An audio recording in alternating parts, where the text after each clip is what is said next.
जय हिंद साथियों। पहला एमसीक्यू 18 दिसंबर 2023 का आपके सामने है। What was the amount of India's trade deficit recorded in November 2023। तो इंडिया का नवंबर 2023 में ट्रेड डेफिसिट कितना रिकॉर्ड किया गया है आपको ये बताना है। डायरेक्ट क्वेश्चन है, बहुत ही इंपॉर्टेंट क्वेश्चन है क्योंकि डेटा बेस्ड क्वेश्चन ज़्यादा आजकल एग्जाम में पूछे जा रहे हैं। ठीक है, तो आपको बताना है ट्रेड डेफिसिट कितना रिकॉर्ड किया गया है नवंबर 2023 में इंडिया में। ठीक है, आपके ऑप्शन हैं। पहला ऑप्शन है 10.58 बिलियन डॉलर्स। सेकेंड ऑप्शन है 20.58 बिलियन डॉलर्स। थर्ड ऑप्शन है 23.90 बिलियन डॉलर्स। और लास्ट ऑप्शन है आपका 33 बिलियन डॉलर्स, मतलब 33.90 बिलियन डॉलर्स। तो कितना ट्रेड डेफिसिट इंडिया ने रिकॉर्ड किया है आपको ये बताना है। तो साथियों इसका सही आंसर है ऑप्शन बी, 20.58 बिलियन डॉलर्स जो है रिकॉर्ड किया गया है नवंबर 2023 में। ठीक है, कुछ और डेटा देख लेते हैं हम लोग। पहले तो ट्रेड डेफिसिट आप लोग को पता है ना। देखिए, एक मान लीजिए एक कंट्री है ना इंडिया, वो कुछ चीज़ें इंपोर्ट करती है। सबसे बड़ा इंपोर्ट क्या है हमारा, ऑयल। ठीक है, ऑयल इंपोर्ट करती है और भी कई चीज़ें इंपोर्ट करती है और कुछ चीज़ें एक्सपोर्ट करती है। जैसे एग्रीकल्चर प्रोडक्ट्स हैं, जैसे कि आपका बासमती राइस हो गया, ये एक्सपोर्ट करती है। And products and petroleum products export करती है। तो ये सब चीज़ें एक्सपोर्ट करती है। ठीक है, अगर एक्सपोर्ट ज़्यादा होता है, इंपोर्ट कम होता है, तो वो होता है ट्रेड सरप्लस। ठीक है, तो सरप्लस में आ जाता है। ठीक है, मान लीजिए आपने 10 रुपए की चीज़ एक्सपोर्ट की और 8 रुपए की इंपोर्ट की। ठीक है, तो 2 रुपए का डिफरेंस आया, ये सरप्लस हुआ। ठीक है, ये सरप्लस हुआ। पर इसी का उल्टा सिनेरियो हो गया, अगर आप इंपोर्ट ज़्यादा कर रहे हैं, आप 10 रुपए का ऑयल इंपोर्ट कर रहे हैं और 8 रुपए का agricultural rice, basmati rice export कर रहे हैं, तो इसमें भी डिफरेंस 2 रुपए का आ गया। ठीक है, लेकिन आपकी कमाई क्या हुई, 8 ही रुपए हुई और आपकी जो खर्चा हुआ वो 10 रुपए हो गया। तो आप ट्रेड डेफिसिट में आ गए, तो इसको कहते हैं ट्रेड डेफिसिट। ठीक है, आशा करते हैं आपको ये कॉन्सेप्ट समझ में आ गया होगा। और साथियों यहाँ पे जो क्वेश्चन है कि नवंबर 2023 में कितना ट्रेड डेफिसिट रिकॉर्ड किया गया है, तो 20 बिलियन डॉलर्स का ट्रेड डेफिसिट जो है रिकॉर्ड किया गया है। ठीक है, 20 बिलियन डॉलर्स का ट्रेड डेफिसिट रिकॉर्ड किया गया है। ठीक है, और क्या मर्चेंडाइज जो एक्सपोर्ट्स हैं वो कितना डिक्लाइन हुए ये भी देख लेते हैं। तो 2% जो है डिक्लाइन हुए हैं merchandise exports, totalling 33 billion dollars. ठीक है, तो एक्सपोर्ट्स कितने के हुए हैं, 33 बिलियन डॉलर्स के जो है एक्सपोर्ट हुए हैं। ठीक है, और इम्पोर्ट फिर कितने के हुए होंगे, अप्रॉक्सीमेटली 53 बिलियन डॉलर्स के एक्सपोर्ट हुए होंगे, सॉरी इंपोर्ट हुए होंगे। और एक्सपोर्ट इतना है तभी तो 20 बिलियन का ट्रेड डेफिसिट आया। ठीक है, इंपोर्ट ज़्यादा हुआ है, इंपोर्ट 53 बिलियन डॉलर्स का हुआ है और एक्सपोर्ट 33 बिलियन डॉलर्स का हुआ है, जिसके चलते जो ट्रेड डेफिसिट हो गई है वो 20.58 बिलियन डॉलर्स हो गई है। ठीक है साथियों, आशा करते हैं आपको यहाँ पे कॉन्सेप्ट समझ में आया होगा। यहाँ पे और चीज़ें जो डेटा ओरिएंटेड इन्फॉर्मेशन है वो समझ में आई होगी। बढ़ते हैं अपने नेक्स्ट करंट अफेयर की ओर। नेक्स्ट एमसीक्यू साथियों आपके सामने डेटा ओरिएंटेड ये भी है, आपको बताना है as of December 9 what is the total value of assets in India's national pension system. ठीक है, तो इंडिया के नेशनल पेंशन सिस्टम में कितनी जो एसेट्स इकट्ठा हुए हैं, जो टोटल एसेट्स हैं उनकी वैल्यू क्या है आपको ये बताना है। ठीक है, आपके ऑप्शन है, पहला ऑप्शन है 9.5 लाख करोड़, सेकेंड ऑप्शन है 10.7 लाख करोड़, थर्ड ऑप्शन है 12.5 लाख करोड़ और लास्ट ऑप्शन है आपके सामने 15.2 लाख करोड़। ठीक है, एनपीएस तो साथियों आप लोग जानते होंगे ना, ये एनपीएस जो है 2004 में आया है। ठीक है, ये भी आजकल काफ़ी चर्चा में है क्योंकि कुछ राज्य हैं जिन्होंने ओल्ड पेंशन स्कीम में चले गए हैं, वो कि मतलब इन्होंने नेशनल पेंशन सिस्टम को डिस्कार्ड करके ओल्ड पेंशन स्कीम में जो है चले गए हैं वो लोग। ठीक है, ट्रांजिट कर दिए हैं ओल्ड पेंशन स्कीम में। इसमें क्या होता है, इसमें साथियों ये 2004 में आया था, आपको पता होगा। और इसमें 2 अकाउंट होते हैं। ठीक है, टीयर 1 अकाउंट होता है, T1 अकाउंट होता है और T2 अकाउंट होता है। ठीक है, T2 अकाउंट होता है। ठीक है, इसमें क्या होता है, 2 अकाउंट होते हैं, टीयर 1 अकाउंट और टीयर 2 अकाउंट। ठीक है, टीयर 1 अकाउंट में क्या होता है, ये नॉन विड्रॉएबल होते हैं। ठीक है, मान लीजिए आपके पास टोटल पेंशन में 100 रुपये हैं और 40 रुपये टीयर 1 में है। ठीक है, 40 रुपये टीयर 1 में है, तो आप इसको विड्रॉ नहीं कर सकते हैं। इसको बस आप इसमें जो भी इंटरेस्ट मिलेगा उसको इन्वेस्ट कर सकते हैं। ठीक है, इन्वेस्ट किस में कर सकते हैं वो आपका मन है, आप शेयर्स में इन्वेस्ट कर सकते हैं, मतलब गवर्नमेंट के थ्रू इन्वेस्ट करेंगे कि सेविंग स्कीम में इन्वेस्ट कर सकते हैं, जैसे किसान विकास पत्र हो गया, कन्या विकास पत्र हो, तो ये सब चीज़ें स्मॉल सेविंग स्कीम में जैसा भी आप चाहें वैसा इन्वेस्ट कर सकते हैं। ठीक है, टीयर 2 क्या है, अब आपके 40 रुपये यहाँ पे नॉन विड्रॉएबल है और 60 रुपये मान लीजिए टीयर 2 अकाउंट में है, तो ये विड्रॉएबल है। ठीक है, ये विड्रॉएबल, आप 60 रुपये में से कितना भी रुपये निकाल लीजिए, पर 40 रुपये आपको एक पर्टिकुलर टाइम के बाद ही निकालने को मिलेगा। ठीक है। और टीयर 2 में भी आप तभी निकाल सकते हैं जब आपका टीयर 1 एक्टिव अकाउंट होगा, ठीक है। तो आपको पता, हमको आशा है ये कि आपको एनपीएस के बारे में पता होगा। नहीं पता है तो थोड़ा बहुत इस टीयर 1 टीयर 2 अकाउंट से पता चल गया होगा कि कैसे स्कीम ये, कैसे पेंशन सिस्टम ये वर्क करता है, ठीक है। तो यहाँ पे हम लोग ये बात नहीं करेंगे, यहाँ पे चर्चा का विषय ये है कि नेशनल पेंशन सिस्टम की जो एसेट्स हैं उनकी टोटल वैल्यू क्या है, आपको ये बताना है, ठीक है। क्योंकि आजकल चर्चा में बना हुआ है, इसलिए ये क्वेश्चन थोड़ा सा इंपॉर्टेंट हो जाता है आपके लिए। आपने ऑप्शन देख लिए और इसका सही आंसर है साथियों 10.7 लाख करोड़, ठीक है। तो एज ऑफ दिसंबर 9 जो टोटल वैल्यू ऑफ एसेट्स है नेशनल पेंशन सिस्टम की, वो 10.7 लाख करोड़ है, ठीक है, जो कि 25% ज़्यादा है प्रीवियस ईयर से, ठीक है। 25% ज़्यादा है प्रीवियस ईयर से। तो ये याद रखिएगा कि 10.7 लाख करोड़ जो है वैल्यू है, मतलब एसेट्स की वैल्यू है एनपीएस की, जो कि कितनी ग्रोथ शो की है, 25% जो है हायर है, हायर देन लास्ट ईयर, ठीक है। तो लास्ट ईयर मतलब 2022 में, दिसंबर 9 2022 में ये 20% कम थी, और दिसंबर 9 2023 में ये 10.7 लाख करोड़ हो गई है, ठीक है। इसको रेगुलेट कौन करता है एनपीएस को, तो pension fund regulatory and development authority जो है इसको रेगुलेट करती है, ठीक है साथियों। ध्यान दीजिएगा 10.7 लाख करोड़ जो है इंडियन नेशनल पेंशन सिस्टम की टोटल वैल्यू है, एसेट जो है उनकी टोटल वैल्यू है। चलिए बढ़ते हैं अपने नेक्स्ट एमसीक्यू की ओर। नेक्स्ट क्वेश्चन है साथियों आपके सामने, which edition of Kashi Tamil Sangam did prime minister Narendra Modi inaugurate in Varanasi. तो काशी तमिल संगम का कौन सा एडिशन लॉन्च किया है, कौन सा एडिशन जो है इनॉग्रेट किया है हमारे प्यारे प्रधानमंत्री, भारत के प्रधानमंत्री नरेंद्र मोदी साहब ने, आपको ये बताना है, ठीक है। आपके ऑप्शन हैं, क्या ये पहला एडिशन है जो कि इनॉग्रेट किया गया है, क्या ये सेकेंड एडिशन है, क्या ये थर्ड एडिशन है, या क्या ये फोर्थ एडिशन है। तो साथियों इसका सही आंसर है ये सेकेंड एडिशन है, ठीक है। तो अभी प्रधानमंत्री नरेंद्र मोदी साहब ने वाराणसी में काशी तमिल संगम जो है इनॉग्रेट किया था, ठीक है, जो कि सेकेंड एडिशन है, ठीक है, सेकेंड एडिशन है, ठीक है। किसका पार्ट है ये, एक भारत श्रेष्ठ भारत का पार्ट है। तो ध्यान दीजिएगा ये सेकेंड एडिशन है काशी तमिल संगम का, ठीक है। ये कल्चरल एक्स्ट्रावेगेंजा है, जिसमें क्या होता है, कल्चरल टाइज जो है बिटवीन वाराणसी एंड तमिलनाडु जो है वो कल्टिवेट किए जाएंगे, फॉस्टर किए जाएंगे, ठीक है साथियों। और इसी इसी इसी इसी प्रोग्राम के दौरान, इसी इवेंट के दौरान जो है पीएम मोदी ने फ्लैग ऑफ भी किया, क्या, काशी तमिल संगम एक्सप्रेस, ठीक है। काशी तमिल संगम एक्सप्रेस को भी फ्लैग ऑफ कर दिया गया है, ठीक है। तो याद रखिएगा कि सेकेंड एडिशन जो है अभी इनॉग्रेट किया गया है प्रधानमंत्री मोदी द्वारा, कहाँ पे, वाराणसी में, किस चीज़ का, काशी तमिल संगम का, ठीक है। चलिए बढ़ते हैं अपने नेक्स्ट करंट अफेयर की ओर। नेक्स्ट क्वेश्चन है साथियों आपके सामने, how long is the statement of intent signed between NITI Aayog and Indian International Food Policy Research Institute valid for to strengthen the policy and programme frameworks that will contribute to development of India, ठीक है। थोड़ा question लंबा है, आपको ये बताना है नीति आयोग और IFPRI के बीच जो स्टेटमेंट ऑफ इंटेंट साइन हुआ है वो कितने साल तक वैलिड रहेगा, आपको ये बताना है, ठीक है। आपके ऑप्शन है, पहला ऑप्शन है 2 साल, सेकेंड ऑप्शन है 3 साल, थर्ड ऑप्शन है 4 साल, और लास्ट ऑप्शन है 5 साल, ठीक है। तो ये जो स्टेटमेंट ऑफ इंटेंट साइन हुआ है between NITI Aayog and IFPRI, ये कितने दिन के लिए वैलिड रहेगा, ठीक है। तो साथियों इसका सही आंसर है 5 साल, ठीक है।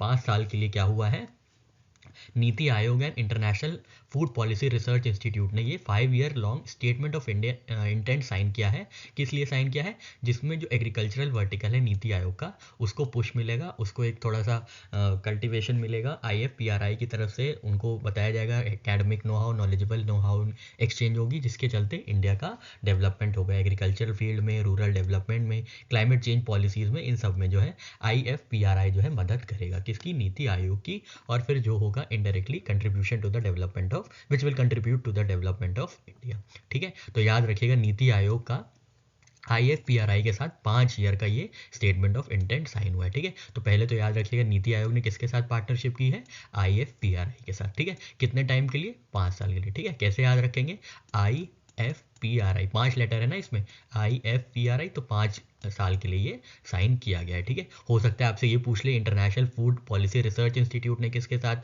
साइन किया है, तो आपको याद रखना है कि नीति आयोग ने ये साइन किया है, ठीक है, नीति आयोग ने साइन किया, मिनिस्ट्री ऑफ एग्रीकल्चर ने नहीं साइन किया है या कुछ और एग्रीकल्चरल रिलेटेड एनजीओ ने नहीं साइन किया है, ये नीति आयोग ने international Food Policy Research institute के साथ ये स्टेटमेंट ऑफ इंटेंट साइन किया है, ठीक है। और कितने साल के लिए किया है तो ये तो हमने देख लिया, 5 लेटर है IFPRI में, तो 5 साल के लिए ये साइन किया है, किसके साथ, नीति आयोग के साथ, ठीक है।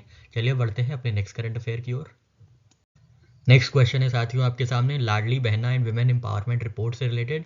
तो आपको ये बताना है, according to the report women empowerment and Ladli Behna December 2023, when is the projection for women voters to surpass male voters in India, ठीक है। तो आपको ये बताना है, लाडली बहना जो रिपोर्ट है उसके अंतर्गत जो महिला वोटर्स हैं वो कब सरपास कर जाएंगी मेल वोटर्स को संख्या में, ठीक है। तो विमेन वोटर्स की संख्या किन जनरल इलेक्शन में ज़्यादा हो जाएगी पुरुष वोटर से, आपको ये बताना है, ठीक है।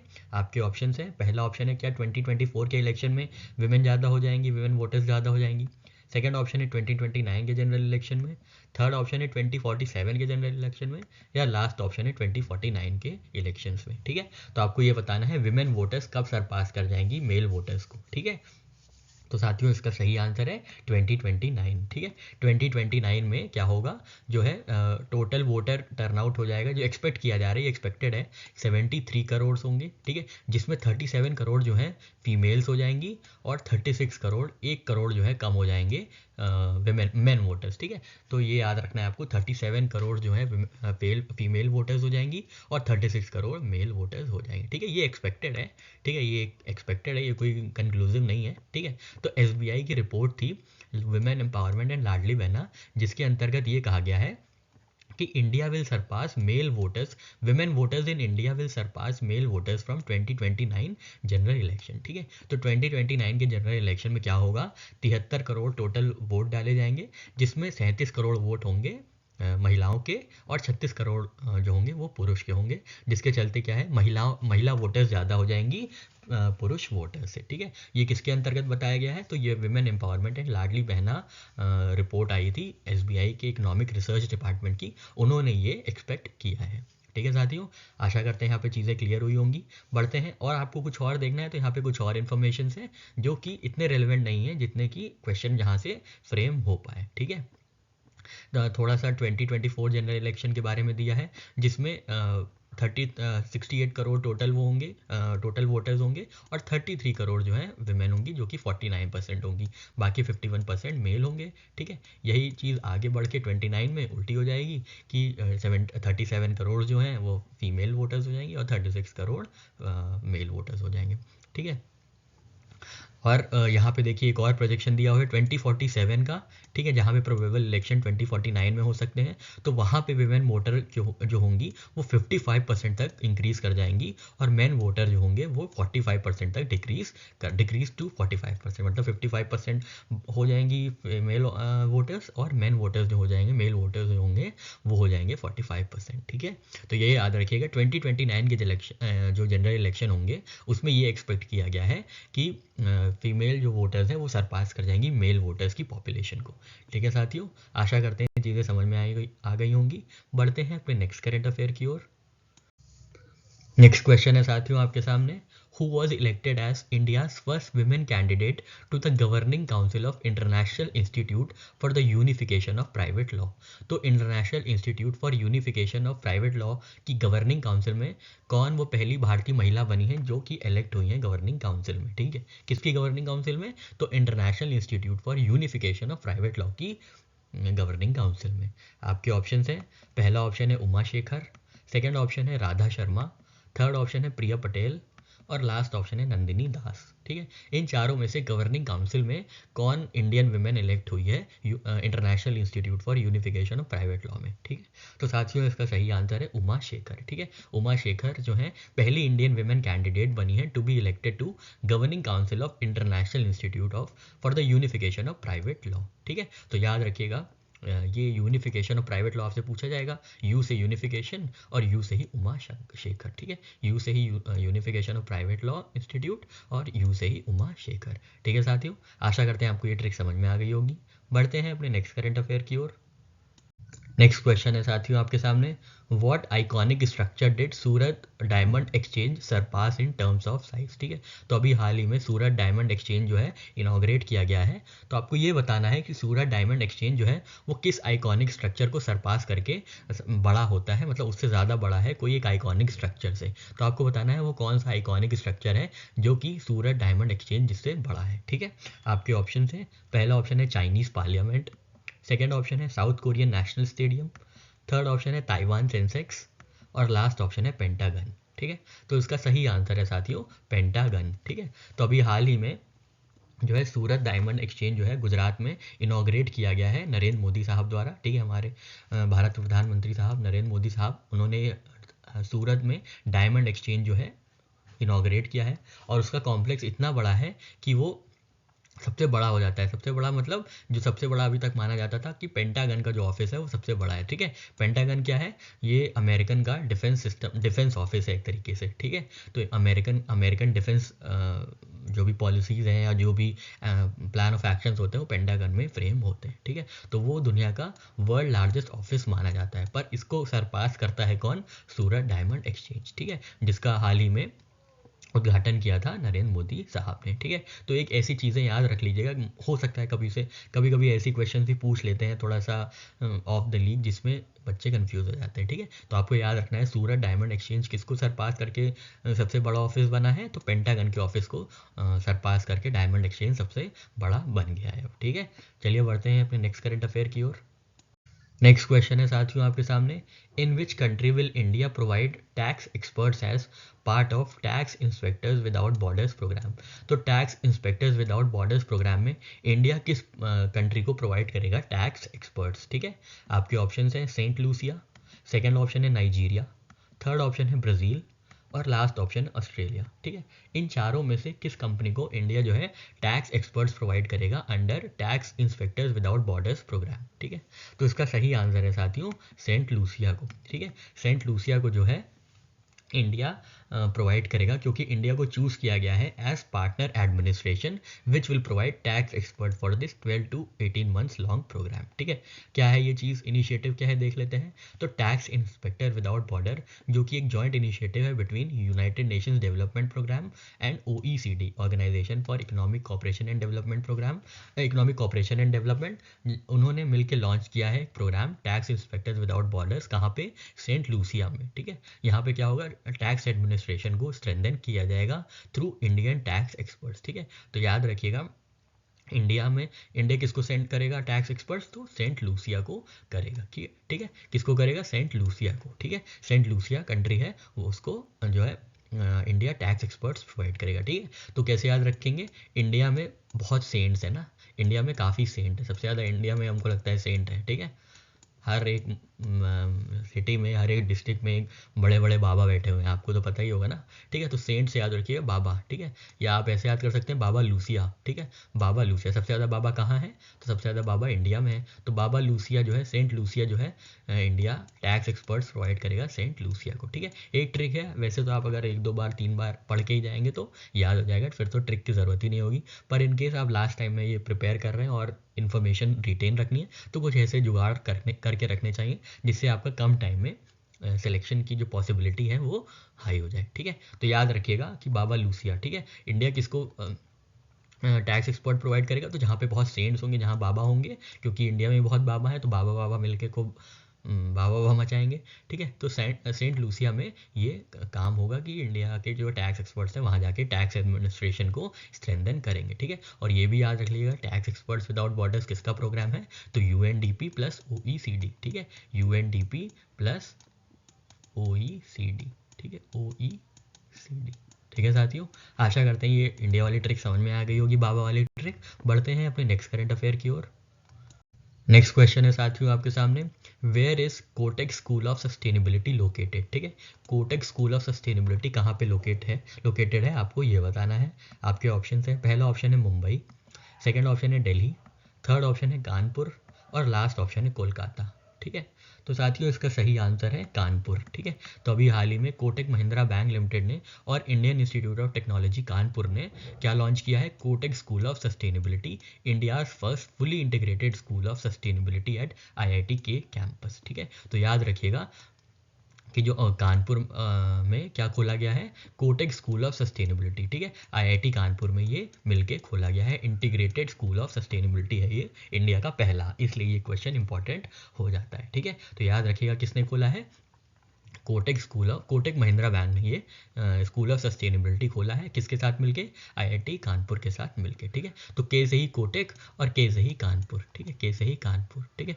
और यूपी स्पेशल वाले अगर कोई भाई देख रहे हैं या बहनें देख रही हैं तो बिल्कुल ये क्वेश्चन बहुत ही इंपॉर्टेंट है और प्रोबेबिलिटी है कि ये आपसे पूछा भी जाएगा। अगर आप आर ओ जो एग्ज़ाम होने वाले हैं और UPPCS भी शायद होने वाला है मार्च में, ठीक है, तो उसके मद्देनज़र ये काफ़ी इंपॉर्टेंट हो जाता है। ठीक है। बाकी लोग के लिए भी इंपॉर्टेंट है, बाकी एग्जाम्स के लिए, क्योंकि इंडिया में पहला इंटीग्रेटेड स्कूल ऑफ सस्टेनेबिलिटी खोला गया है। ठीक है। तो के से कोटक स्कूल और के से ही कानपुर। ठीक है। अगर आपसे पूछेंगे कि IIT कानपुर में किस बैंक ने खोला है, IIT कानपुर ने किस बैंक में खोला है, तो के से ही कानपुर और के से ही कोटक महिंद्रा। ठीक है। तो बहुत ही इंपॉर्टेंट इन्फॉर्मेशन और बहुत ही ईजिली ट्रिक से याद भी हो जाएगी। ठीक है साथियों, चलिए बढ़ते हैं अपने नेक्स्ट करंट अफेयर की ओर।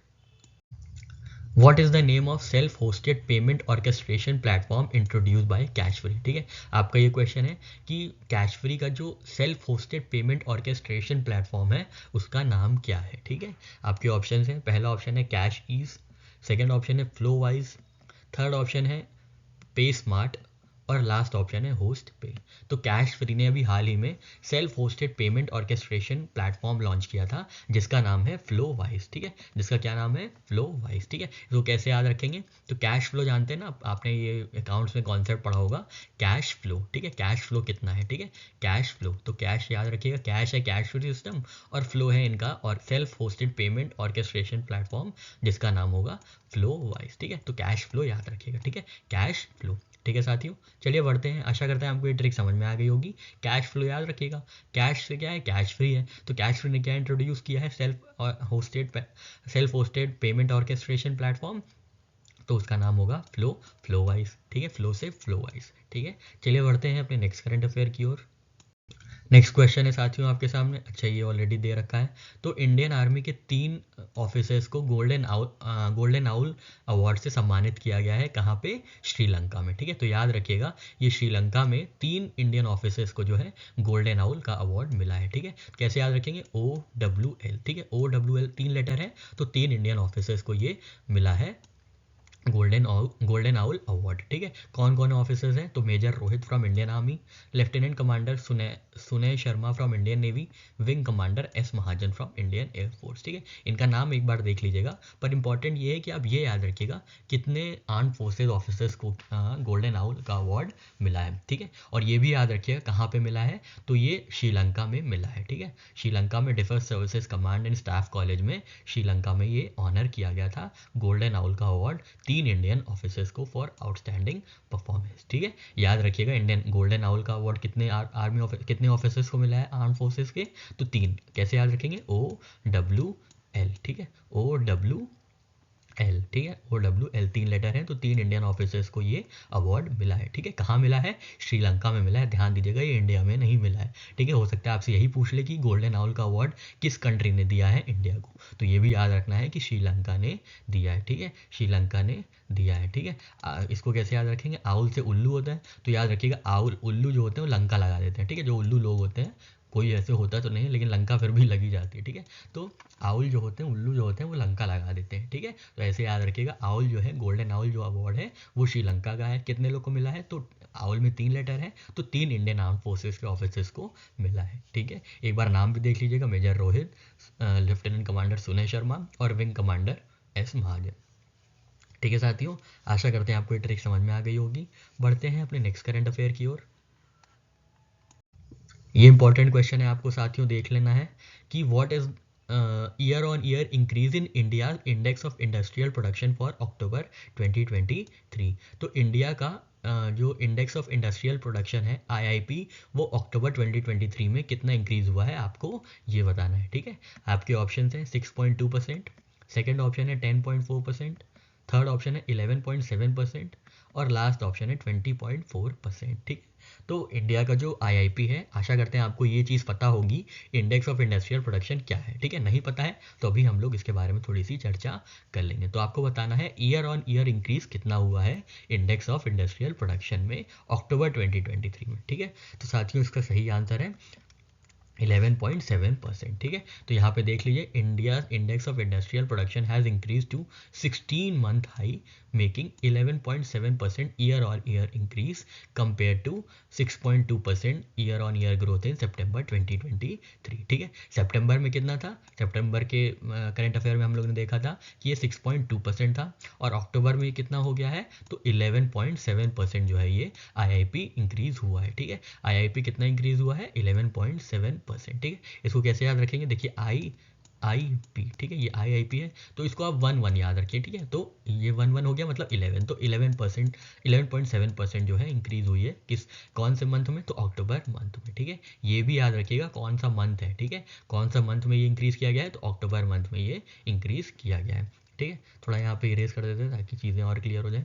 ठीक है, और ये जो इंक्रीज़ देखा गया है ये किस वजह से देखा गया है, तो ये mainly due to robust performance in manufacturing, electricity and mining sector. ठीक है, तो मैन्युफैक्चरिंग में 10.4% 7 एक्टिविटी हुई इंक्रीज, इलेक्ट्रिसिटी में 20.4% इंक्रीज हुई है, और माइनिंग में 13.1% इसकी इंक्रीज हुई है, जिसका क्यूमुलेटिव इंक्रीज हुआ था आईआईपी में कितना, तो 11p है ना, तो 11 मतलब 11.7% इंक्रीज हुआ है। ठीक है साथियों, आशा करते हैं चीज़ें समझ में आ गई होंगी। कुछ बातें आईआईपी के बारे में देख लेते हैं। तो आईआईपी जो है सेंट्रल स्टैटिस्टिकल ऑर्गेनाइजेशन जो है वो पब्लिश करता है मंथली। ठीक है, याद रखिएगा मंथली ये पब्लिश की जाती है। ठीक है, सेंट्रल स्टैटिस्टिकल ऑर्गेनाइजेशन जो है ministry of statistics and programme implementation के अंदर आता है। ठीक है, बेस ईयर क्या है आईआईपी का, तो 2011-12। ठीक है, और जो 8 कोर इंडस्ट्रीज हैं इंडिया की वो रिप्रेजेंट करती हैं 40% of weight items that are included in IIP. ठीक है, तो आईआईपी में जो 40% जो वेटेज है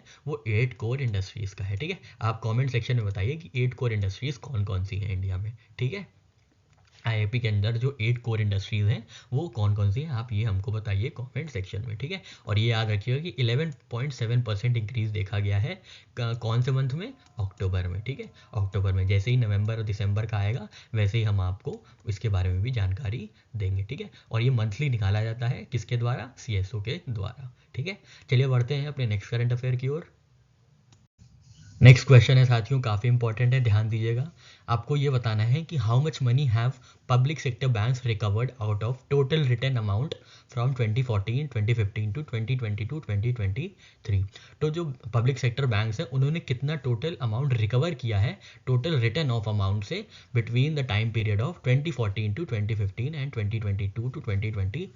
ठीक है, 2014 और 2023 के बीच इंडिया के जो बैंक्स हैं, पब्लिक सेक्टर बैंक्स हैं, उन्होंने कितना अमाउंट रिकवर किया है out of the total amount written of. ठीक है, तो यहाँ पे दो बातें बहुत इंपॉर्टेंट हो जाती हैं, एक तो टोटल रिटर्न ऑफ अमाउंट कितना हुआ है इस टाइम पीरियड के बीच, और कितना रिकवर किया गया है उसके बीच, ये आपको बताना है। ठीक है, यहाँ पे तो खैर रिकवर्ड अमाउंट पूछा है, टोटल रिटर्न ऑफ अमाउंट नहीं पूछा है। ठीक है, रिटर्न ऑफ अमाउंट हम लोग देखते हैं अभी इन्फॉर्मेशन में, तो खैर आपको ये बताना है कितना रिकवर किया गया है। ठीक है, तो आपके पहला ऑप्शन है ₹2.35 लाख करोड़, सेकेंड ऑप्शन है 1.61 लाख करोड़, थर्ड ऑप्शन है 10.42 लाख करोड़, और लास्ट ऑप्शन है 15.4 लाख करोड़। ठीक है, आपको ये दो चीज़ें इंपॉर्टेंट देखनी है इसमें कि रिकवर अमाउंट पूछा है कि रिटर्न ऑफ अमाउंट पूछा है, तो इसमें रिकवर्ड अमाउंट पूछा है। ठीक है, तो रिकवर्ड अमाउंट है साथियों ऑप्शन बी 1.61 लाख करोड़। ठीक है, और टोटल रिटर्न ऑफ अमाउंट कितना है, तो 10.42 लाख करोड़ जो है रिटर्न ऑफ अमाउंट है। ठीक है,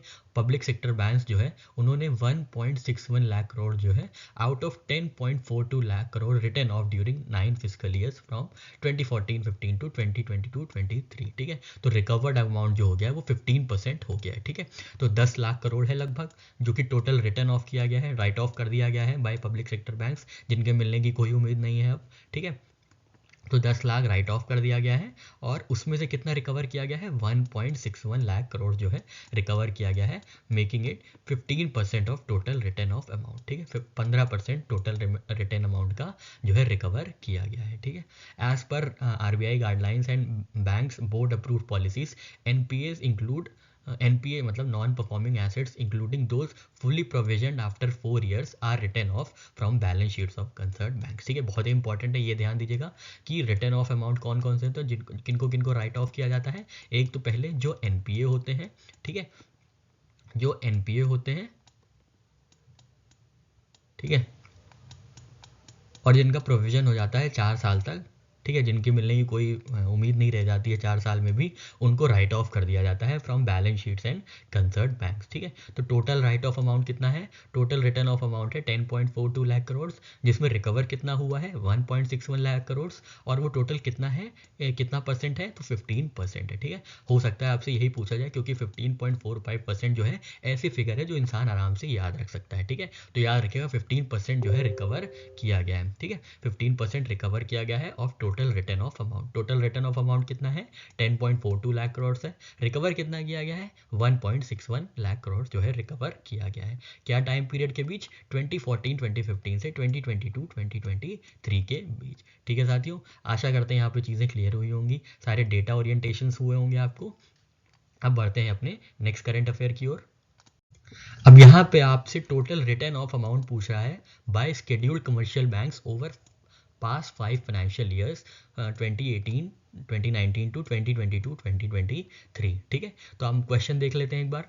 what is the total amount written off by scheduled commercial banks over the past 5 financial years 2018 2019 to 2022 2023। इसके पहले वाली स्लाइड में हम लोग ने देखा था कि टोटल पब्लिक सेक्टर बैंक से कितना रिटर्न ऑफ किया था, तो 10.7 लाख करोड़ रिटर्न ऑफ किया था, जिसमें से 1.61 लाख करोड़ जो है रिकवर किया था। पर उसका टाइम फ्रेम क्या था, उसका टाइम फ्रेम था 9 फिस्कल ईयर्स 2014-15 से 2022-2023 तक। यहाँ पे आपसे क्या पूछा है, यहाँ पे पूछा है कि टोटल रिटर्न ऑफ अमाउंट कितना है by scheduled commercial banks over the past 5 financial years. ठीक है, तो जो यहाँ पे टाइम फ्रेम है वो है 2018-2019 से 2022-2023। ठीक है, आपके ऑप्शन हैं, पहला ऑप्शन है 5.52 लाख करोड़, सेकेंड ऑप्शन है 7.15 लाख करोड़, थर्ड ऑप्शन है 10.57 लाख करोड़, और लास्ट ऑप्शन है 93,874 करोड़। ठीक है, तो आपको ये बताना है कितने लाख करोड़ जो है शेड्यूल्ड कमर्शियल बैंक ने पिछले 5 सालों में राइट ऑफ किया है। तो साथियों इसका सही आंसर है 10.57 लाख करोड़। ठीक है, तो पिछले 5 सालों में ही 10 लाख करोड़ लगभग शेड्यूल्ड कमर्शियल बैंक्स ने राइट ऑफ कर दिया है। ठीक है, और कितना रिकवर किया है इस पीरियड में, तो इस पीरियड में 7.15 लाख करोड़ रिकवर भी किया है फ्रॉम एनपीएस। ठीक है, तो ध्यान दीजिएगा कि 10.57 लाख करोड़ जो है राइट ऑफ किया गया था, जिसमें रिकवर कितना किया गया है 7.15 lakh crore.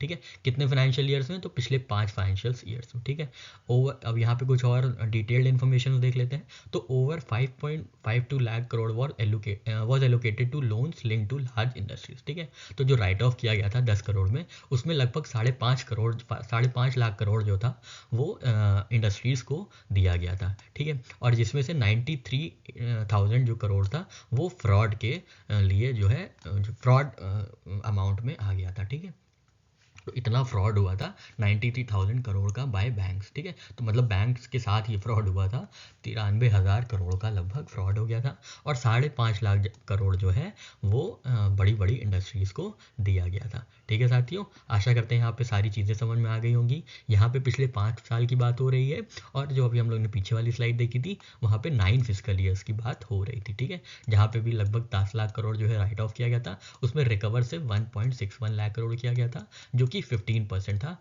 Return of amount का। ठीक है, 15% था रिटर्न ऑफ अमाउंट का। यहाँ पे क्या है, यहाँ पे शेड्यूल्ड कमर्शियल बैंक्स है, पिछले 5 साल की बात हो रही है, कितना राइट ऑफ किया गया था, तो 10.57 लाख करोड़ राइट ऑफ किया गया है। रिकवर कितना किया गया है, 7.5 लाख करोड़ रिकवर किया गया है। ठीक है, कुछ डिटेल चीज़ें और देख लीजिएगा कि जो 5.52 लाख करोड़ से वो बड़ी इंडस्ट्रीज़ को दिए गए थे एज अ लोन, और फ्रॉड कितने का था, तो 93,000 का लगभग फ्रॉड था। ठीक है, 93,000 करोड़ का फ्रॉड में अमाउंट जो है राइट ऑफ कर दिया गया था। ठीक है साथियों, आशा करते हैं चीज़ें सारी समझ में आ गई होंगी। साथियों, यहाँ पे आज का हमारा 18 दिसंबर 2023 का डेली करंट अफेयर्स का ये सेशन समाप्त होता है। आप हमें कमेंट सेक्शन में ज़रूर बताइएगा आपको कैसा लगा, या कुछ भी कमी लगी हो तो आप वो ज़रूर बताइएगा, ताकि हम आपके लिए थोड़ी स्टूडेंट ओरिएंटेड जो इन्फॉर्मेशंस हैं, जो भी कंटेंट हैं, वो लेके आ सकें। ठीक है साथियों, खूब मेहनत करते रहिएगा, खूब एंजॉय करिएगा लाइफ को। हम लोग कल फिर मिलेंगे नए करंट अफेयर्स के एनालिसिस के साथ। तब तक के लिए साथियों, जय हिंद, जय भारत।